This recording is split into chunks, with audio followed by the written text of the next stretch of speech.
my mother's father worked also for the railroad. Okay. And he knew my grandmother, because she worked in the railroad also. Okay. So my grandmother asked my grandfather, my son is coming to study. Can you rent him a room? Because my grandparents had a house a block long, and he had few rooms for students that would come that he would rent. So he said, can you save a room for my son? He's going to come and finish his studies here. Okay. My grandfather said yes.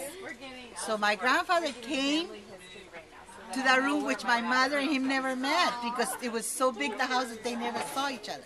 Okay. But that Sunday it was a party. My mother, Consuelo Carboney, which was Morales, was already. That's where that Morales came from. I was wondering where that came in. Yeah. I knew that name was Consuelo Carboney Morales. Her name was Morales, Consuelo Morales. Okay.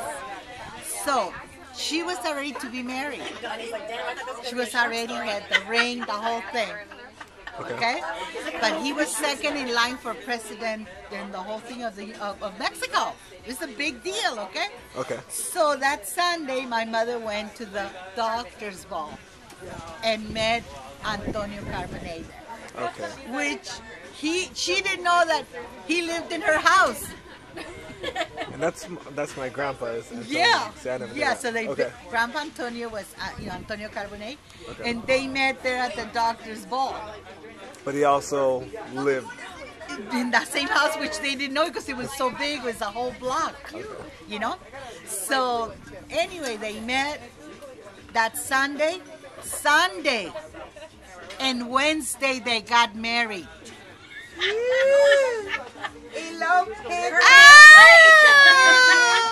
Without grandmother's permission, otherwise they would have sent her back to Mexico City because she was promised already, and they fell in love, and they were married all their lives.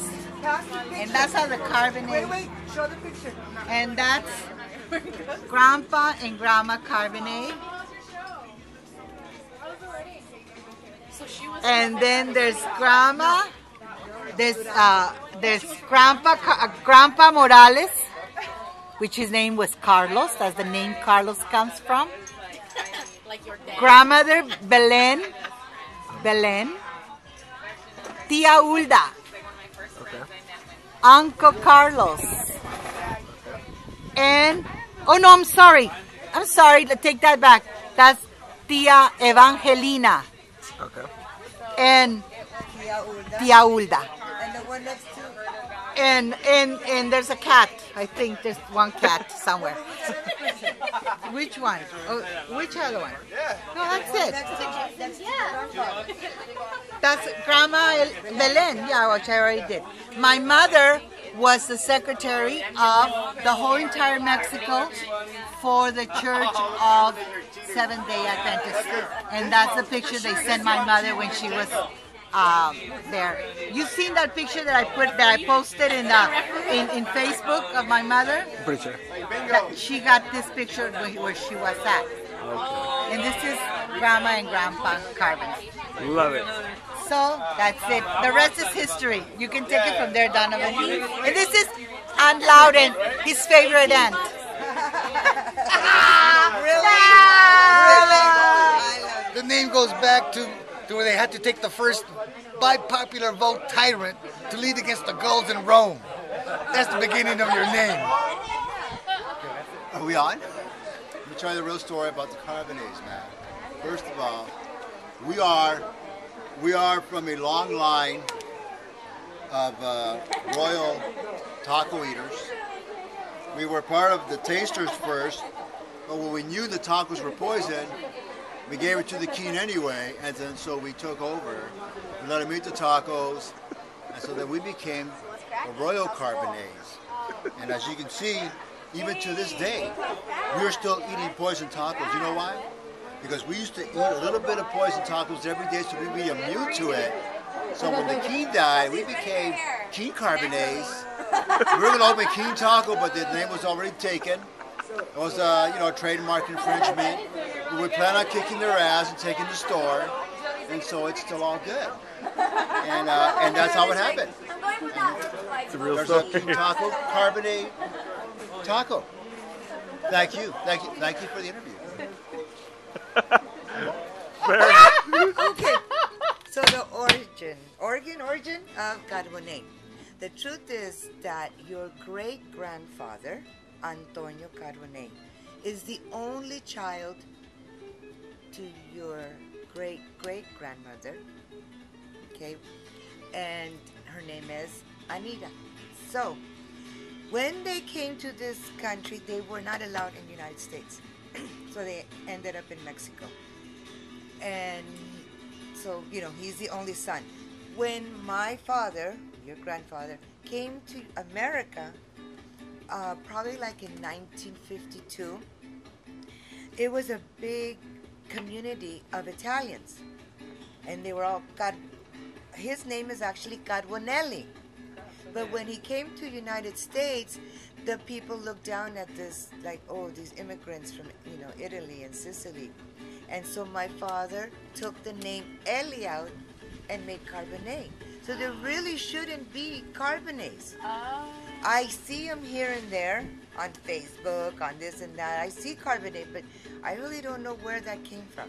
Because he changed it, like in 1952, he changed Carbonelli to Carbonate. Because so that we wouldn't be discriminated as much. Like really, it would make a difference, Carbonelli, yes. Carbonate. And so yeah, he's the only child. But now, his father remarried, and the new wife had 3 sons, 3 tios. All 3 committed suicide. One committed suicide playing Russian roulette while gambling. The other one committed suicide because he lost everything in gambling. And the third one kind of went crazy and died a slow death. Now I hear there was a daughter involved, but we don't know anything about that. So, moral of the story is we have gambling in our blood. And your grandfather, Antonio Carboney, died because after all his life that he would go to Santa Anita racetrack, he finally hit the big one, you know? And he got so excited that he had a heart attack right then and there at Santa Anita racetrack. They took him to the hospital. They tried to put a pacer. At that time, it was called a heart pacer. They operated him. They put the pacer in, and it kind of tick, tick, tick a little bit. Boom, boom. Didn't make it. By the morning, he was gone. When he died at the funeral, Santa Anita sent him one of those horseshoe flowers because he was so known as Santa Anita racetrack. Antonio Carboney. And your grandma, on our side, is actually originally from Chiapas. What's Chiapas? Chiapas is just like another little town, you know, real. It's a whole different, you know. They're the ones that wear those hats with little balls on it. And where at? Deep Mexico. And not to mention, Mitt Romney, he don't admit that he's a Mexican.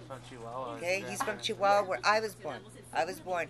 Carlos Lewis and I were born in Chihuahua because we were migrating to the United States. But, you know, it took years for them to get all our immigration papers to come in. But the 3 of us were born right on the border. I mean, literally, like, feet away from the border. Wow, okay. So that's my side of the story.